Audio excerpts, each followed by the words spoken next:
for the first time in 20 years, and this goes for both us here, myself and Elig, who preserved this thing on a CD-ROM. This is like an interesting story because the reason it's partial is because the previous preservationist accidentally deleted some of the files. And just by pure miracle, we have most of the files needed to get it working.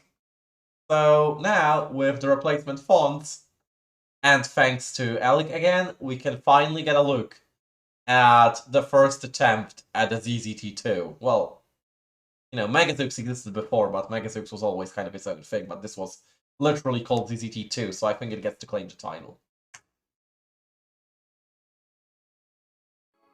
There we go! Now that's a console. Z2 version 0.61, copyright 996 Carlos DaSilva. Initializing graphics engine, keyboard driver, there's a lot of things in here, so let's actually help.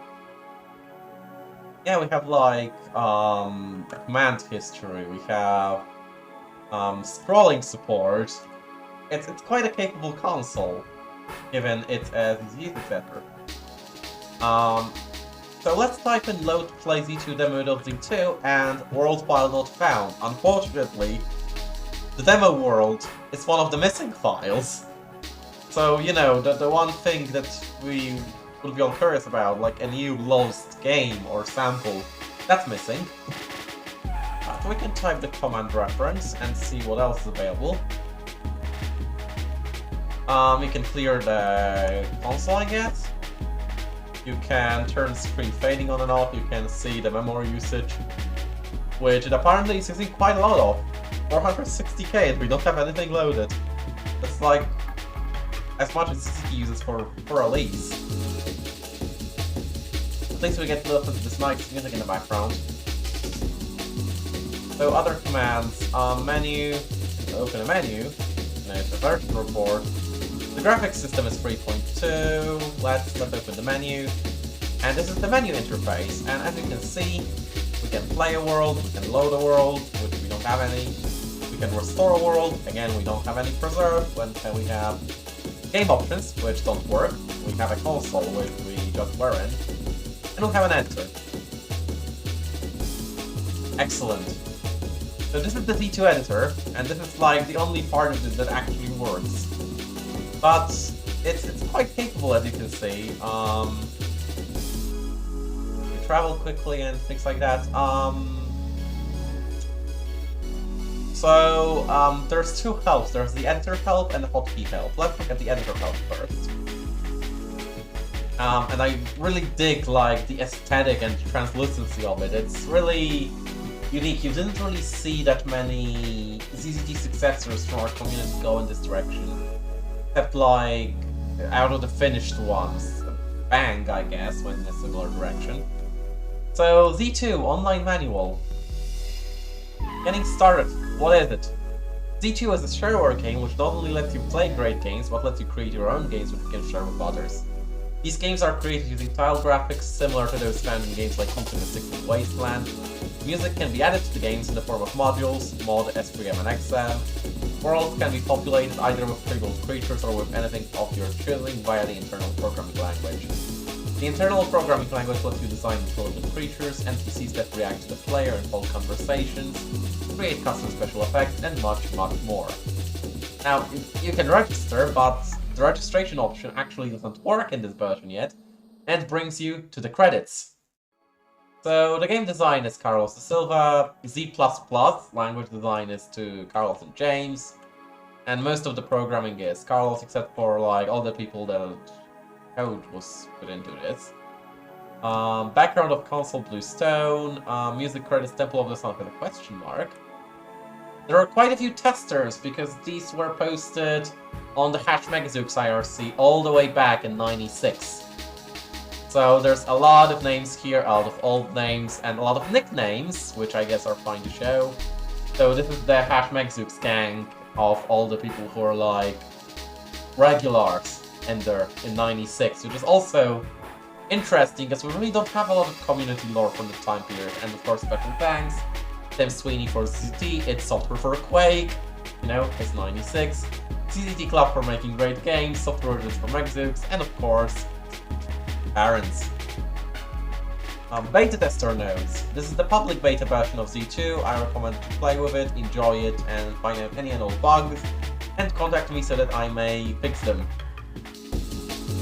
I don't recommend that you start creating your super world with it, not just yet. Well, that was pretty good advice if you think about it. By the way, is the music volume correct? Is it fine? So there's some more help files here. This documents the console, which we've already seen. Which was an interesting move, you can leave to the console. And the idea is that you have Former World, and you can see a variety of commands like launch the editor, but also if you want to add rooms or list blue rooms, you can do this from the console. As you can see, the only room currently loaded is the intro room. We can also roll and disable from this, we can get lists, them objects, and there's quite a lot of them. I'll get back to that in a bit. There's a list of variables, which there are only two set, rand and rand k, which I assume are random numbers. And go back to the editor and to the help. So the editor help is actually empty. It's not populated, there's just the headers, so we're on our own here, almost. There's a language reference, which I'll again return to, and the playing the game section is 100% complete. Scrolls are one of the great features of Z2. It allows the author of the game to tell a story, give dialogue, give the player options, or any other number of things. The Z2 game itself uses the scroll to display health information. The scrolls support a limited form of hypertext, and as you can see, that dot is supposed to be an arrow, but since we don't actually have the original font, it's the character in the ASCII chart. Try me out. How about that? It worked. Return table contents. So that's most of it. That's most of what was allowed at the time. So how do you use this thing, you might ask? Well, for that we have Alt-K, which is the hotkey help, thankfully is populated. So we have F1 and F12 for stop menus, it's called, so types of items. You might be familiar with the concept from MegaZeux. Control plus arrows, select the drawing tile, should draw out, select the block. Those are actually separate. You'll see what I mean in a moment. You can add new rooms, some things are not implemented. There's a built-in graphics editor, and there's some room properties, object drawing changes to a different room. Objects have scripts. You can select the tile to play with, and you can actually select blocks and autofill areas too. There's global properties and some other commands. So that's about it. So how to use this thing? I'm honestly not sure myself, and I'll explain why, but as you can see you have quite a lot of items. You have a player, ammo, torches, gems, keys, doors, scrolls, passages, bombs. You have creatures, birds, rockets, objects, lions, sharks, stingouts, pushers, lions and tigers, but these graphics seem to be missing. Water, forest and floors.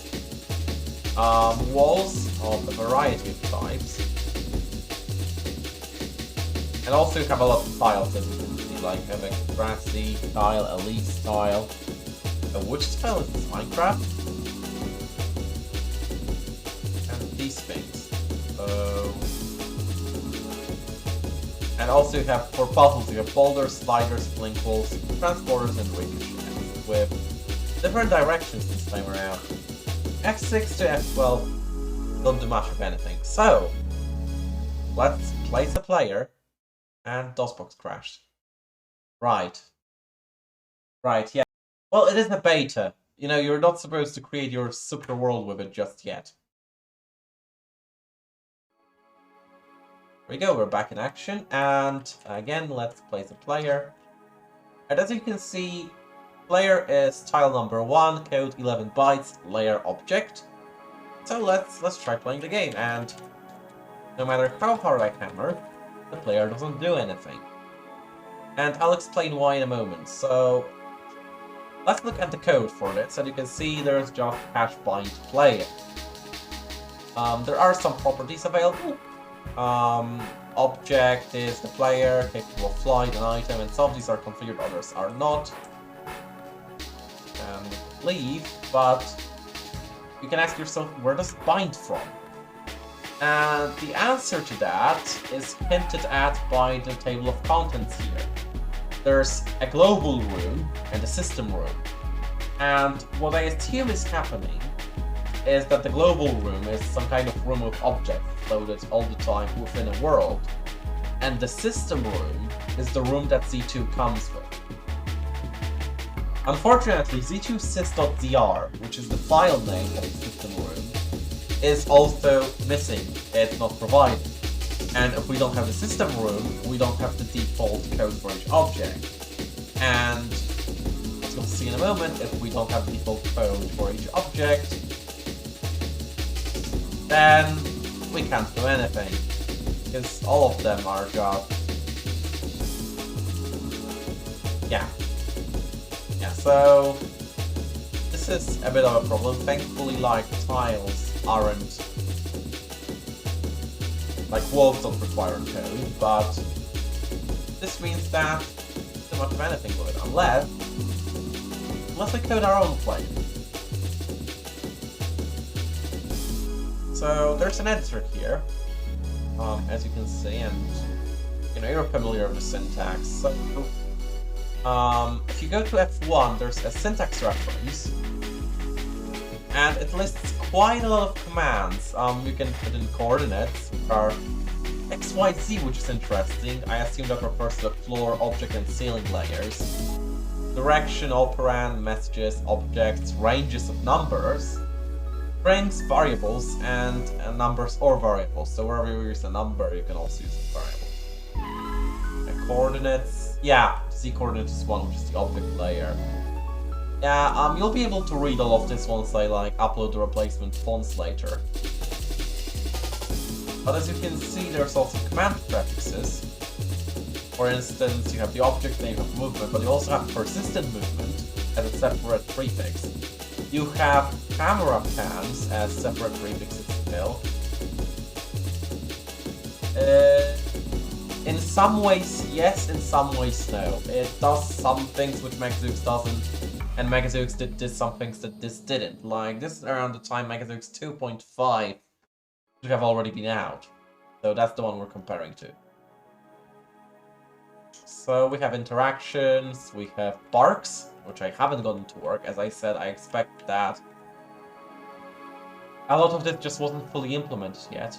There's directions, random, north, south, east, west, unblocked and blocked. There's engine-generated messages, bomb, explode, shot, touch, and you actually have per direction touches, and you have key input. What else do we have here? We have a list of commands, which is like ask, which actually pops up an ask prompt, and you have string comparison commands. And a good use of this is to obtain passwords from the player, as the documentation pointed out. So, hash become, it can be used to become a different object, and there's a lot of stuff to read through. A lot of it is incomplete, but what there gives a good idea of what Carlos was aiming at the time. And G were. I'm not saying.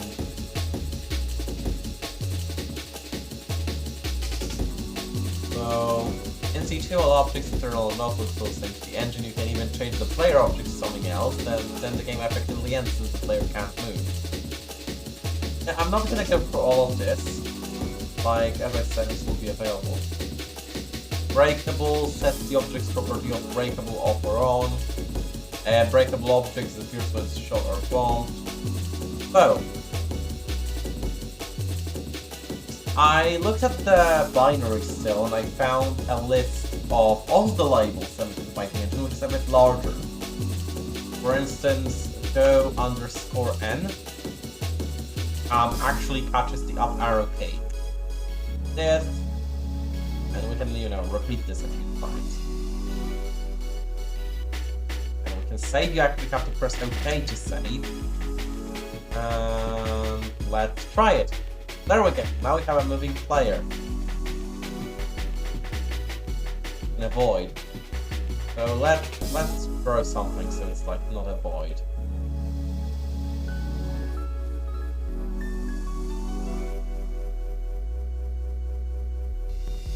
I'm still trying to get used to the controls here. Let's use this tile.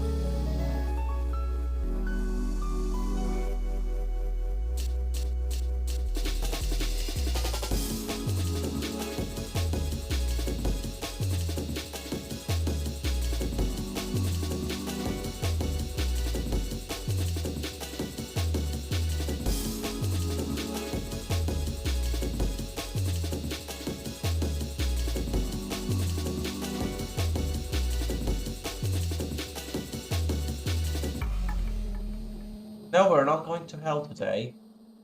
I mean, unless you consider 1996 to be a kind of hell.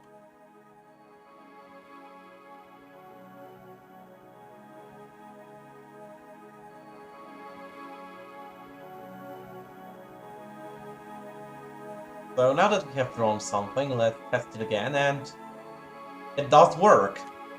I mean, not that anyone expected it not to, but already had scratched once. So, I wish I could show you how to do more with this, but that's about as far as I got myself. Maybe one of you will be able to figure out more things about this. I'll leave it to you all on Discord.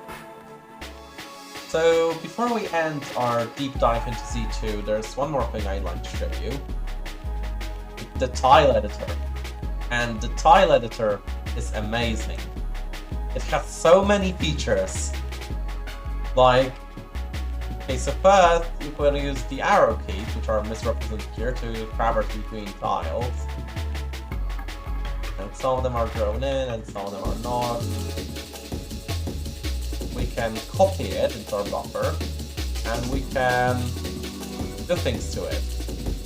Like flip it horizontally, flip it vertically, shift it in any direction, and this button is for rent apparently. We can also rotate it. We can insert it as an add a new tile, and we can add as many tiles as we want. And finally we can enable a grid, and we can paste the original tile back in. So we can do some drawing here. For instance, I want my big pattern.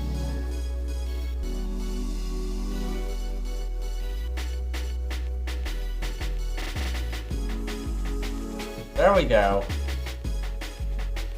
Yeah, I guess that, like, it was posted on #MegaZeux, and Carlos at least claims you were very interested in it, which, like, would make sense given that it is very different and in a way more powerful, and in some ways less powerful than MegaZeux. So, also, it actually supported S3M and XM files without conversion, which is something that MegaZeux didn't at the time. So, we go to the control menu again, we can find our object slider, and we can now draw with this fancy object slider. And yeah, unfortunately that's as far as I got. We can save the result.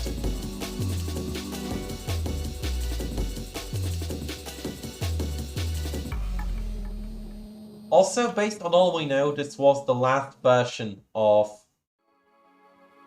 the Z2 editor ever made in the global properties. As you can see, here are the system. There is a system room. It managed to auto-generate it. However, all the objects have empty code. So it is possible to get it back to working order. You just have to write your own code for all of these things.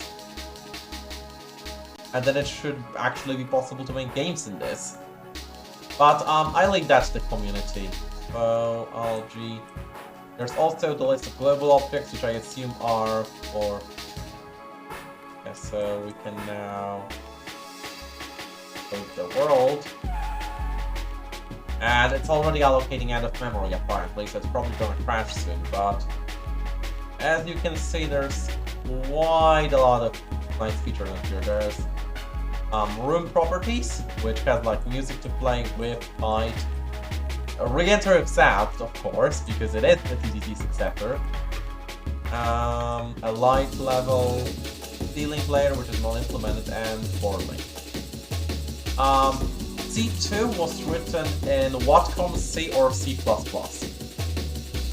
Unfortunately, I don't know which one of these. I suspect C, given the time frame, but you know, it could be C++ without many C++ features, and I wouldn't be able to tell.